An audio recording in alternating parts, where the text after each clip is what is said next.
October 2nd, year 2017. The Holy Spirit speaks to Wendy and Jillian. Good morning, my dear daughters. Do not doubt I am in control. You must remember I use all things in all ways. Let me use this to glorify our Heavenly Father. Miracles, as I told you, come in many different fashions. What transpired with Dick was a miracle indeed. Yet, my child, it was difficult for you to think of it in this manner initially. Do you remember what you experienced after he had his triple bypass, when you saw him immediately after the surgery? Even though there were a multitude of tubes coming out of him, this is not what you saw.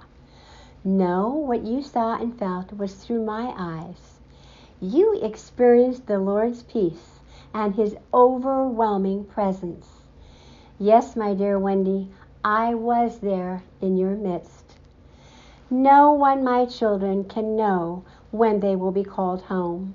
I use that which is of the physical as a source of renewal for one's soul. Renewal, as defined by Webster, means to renew one's enthusiasm. As you know, enthusiasm comes from God. Often that which appears to be of a physical nature is merely the catalyst for renewal. Yes, in many ways, it is an opportunity which enables one to move forward in their spiritual quest. Yes, that which is of the physical creates an opportunity for a much needed change. A change that comes from the inside out, not the outside in.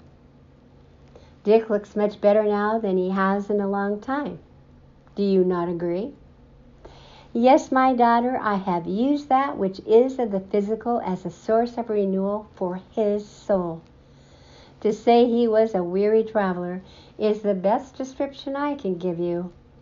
What you are seeing now, my daughter, will allow him to get his spiritual house in order, will enable his soul to assume its rightful position. Yet what transpires in the future is, as always, left up to him. Please, my daughters, when you come to me with your prayerful petitions, trust I know what needs attending to. I am the constant gardener of the soul.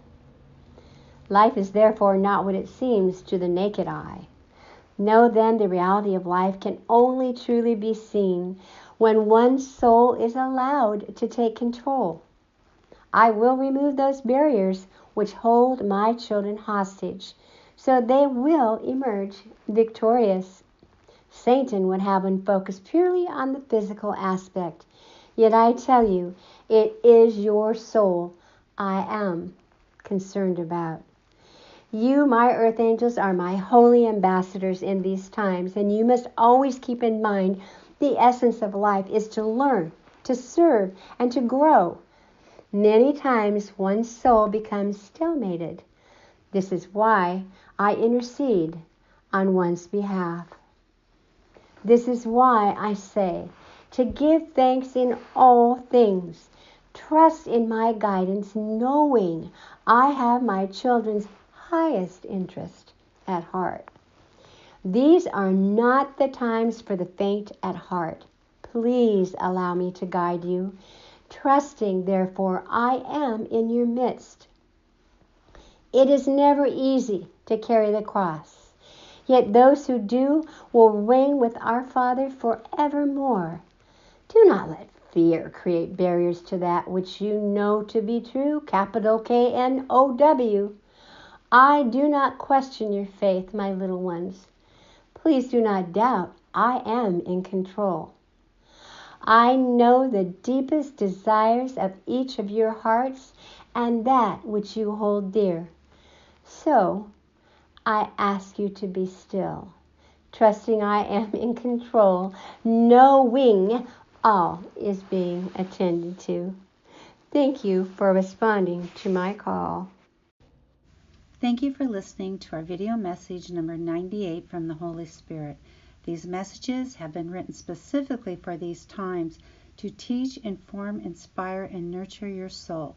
For more information on ABBA and Company, our original Earth Angels book, as well as listen to our little book series, go to our website at www.earthangelsbook.com. Please subscribe to our channel and share with your friends, your family, or another in need. May God bless, protect, and guide you in these times.